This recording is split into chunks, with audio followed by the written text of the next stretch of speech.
আমরা জীবনে কি করছি? আমরা কেন পিছিয়ে আছি? আমরা তো সেটাই বুঝতে পারছি না। আজকের যে মানুষটা ছোটোবেলা থেকে পড়াশুনো শিখে আজকে সেই মানুষটা দেখো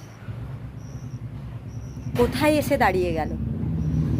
বাড়িতে কিন্তু পান্তা ভাত, বেগুন ভাজা, পটল ভাজা দিয়ে জল ঢেলে ভাত খায় এই মানুষটা।